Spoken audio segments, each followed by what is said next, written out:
Around the world, around the world, around the world, around the world, around the world, around the world, around the world, around the world, around the world, around the world, around the world, around the world, around the world,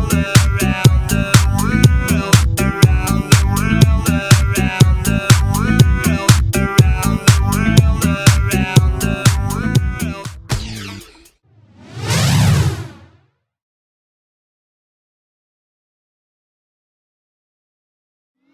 Guys, what do you think that needs to happen for smart packaging to boost and go to every product that we know? They want to serialize the packaging. They want to make it smart for the consumers again, um, and to create a new identification or a new system, new technology to do that is quite time consuming, money consuming. So we are always trying to use the GS1 digital link, because I think this is the game changer. Um, you can create a passive code using GS1 codification.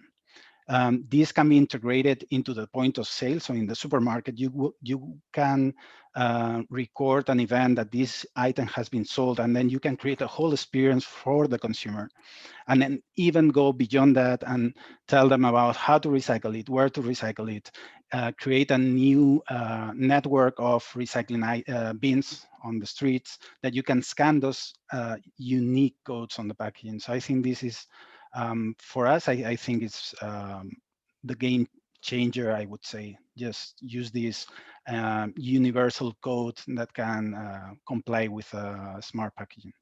I think the industry must understand all the values that we can have if we put, for example, RFID at the beginning of the supply chain. Because if they use it, every single cycle will use again until the customer. I did the first intelligent store here in Brazil in 2011. It was many years ago. And since now, here in Brazil, they can't understand why I put so many technology inside the retail stores. And they can't understand that with just one tag, you can trace and track everything. You can do inventory, loss prevention, self-checkout. You can improve customer experience inside the smart dressing room, for example. But you can also combine many kinds of AEDC technology. For example, you can use QR code with RFID, QR code with barcode, QR code with another thing, for example, augmented reality. And people need to understand how they can use it to improve the customer information. That's another thing that people need to understand in retail area and the industry area. When we look to healthcare, we can improve everything inside a hospital, and things inside the hospital are very, very, very expensive. And if you can trace and track everything, it will be wonderful for them. They will have more control, they will have more organization.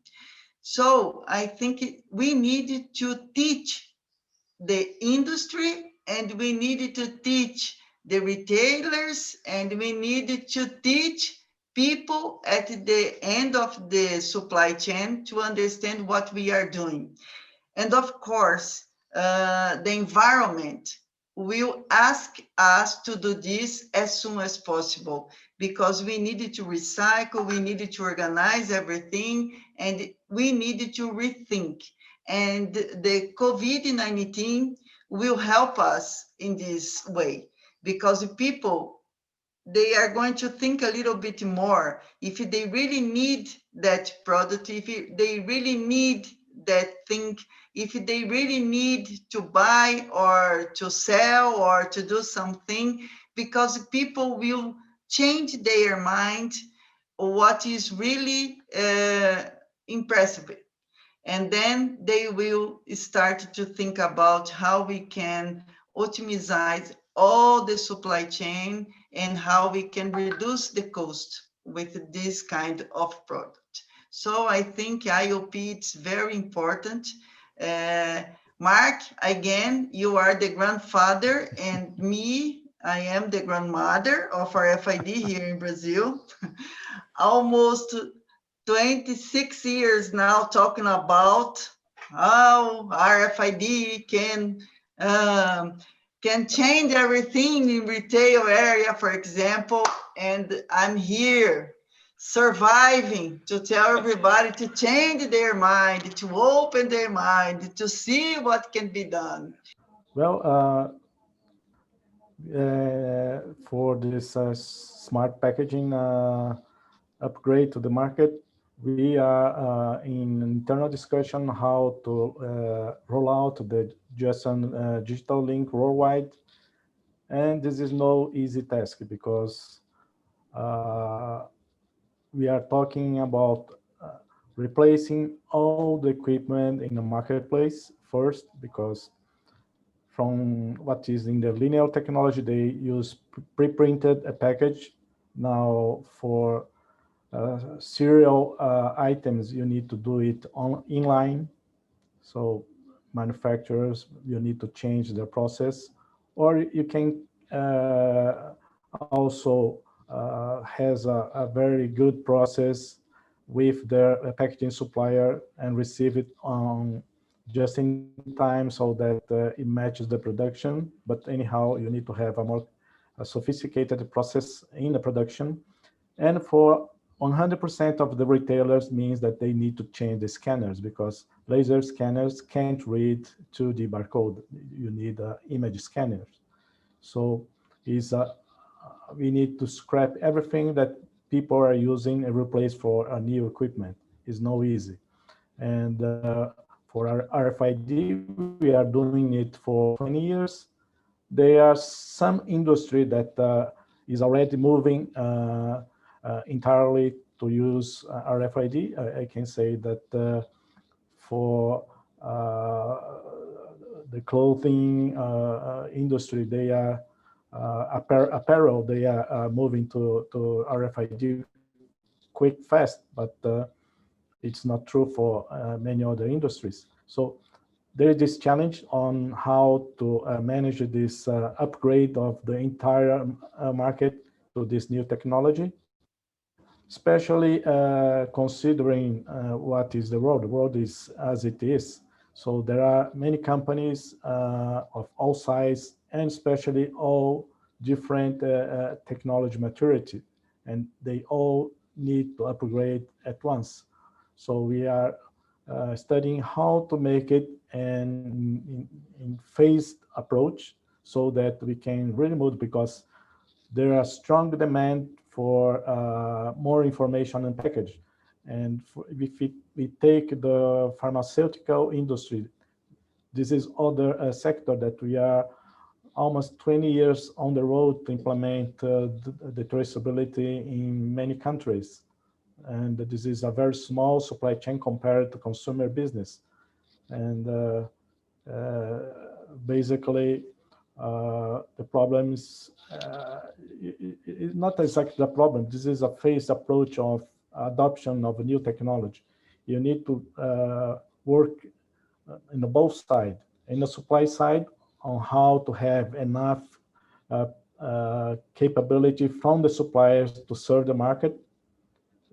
You know that 20 years ago or 15 years ago, the capacity in production of the RFID chips are very small. It was not capable of supplying even one major consumer business manufacturer. But today it is increasing. And the same happens with all different equipment, but especially with people that knows the technology. They are all the professionals they scale the technologies because they are the implementation hands within the companies. So once you achieve a critical mass of skilled people, then this becomes much easier. In our experience on the retail side, they're very shy of making any investments in anything particularly new. They want somebody else to pay for it. Because, you know, partly because of their tradition and partly because of the margins they make in a very competitive marketplace. I'm thinking more of the food and grocery retailers, the big guys, the Tesco's and the Walmarts, etc. But if they see value, one of the things that we've seen that has really struck a chord, because customers are saying they want more information about product, is blockchain, and where they can actually get the responsibility shared about the provenance and the quality and the origins of this particular product. And we've got a good example here in Holland of Albert Heijn with an orange juice product that they make and sell under their own brand. And that works very well for the retailer, because the retailer can then actually see the value of this, giving them a good story to tell their customer without adding too much cost to the whole process, because it's a shared responsibility across the participants in the blockchain. So, you know, I think we have to choose the right horse to ride with the retailers, is what I would say. Well, I would say even, yes, there are a lot of retailers who have understood the value of RFID in the apparel sector.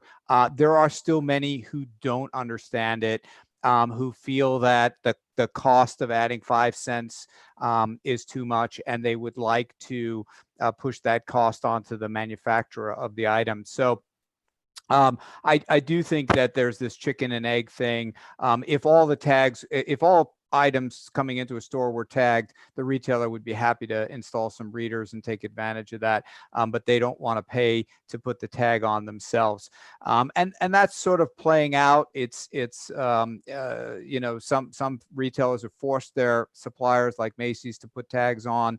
Others are paying for the tags, and I think over time we'll start to see you know, both sides embracing change, because the reality is change is coming, whether people like it or not.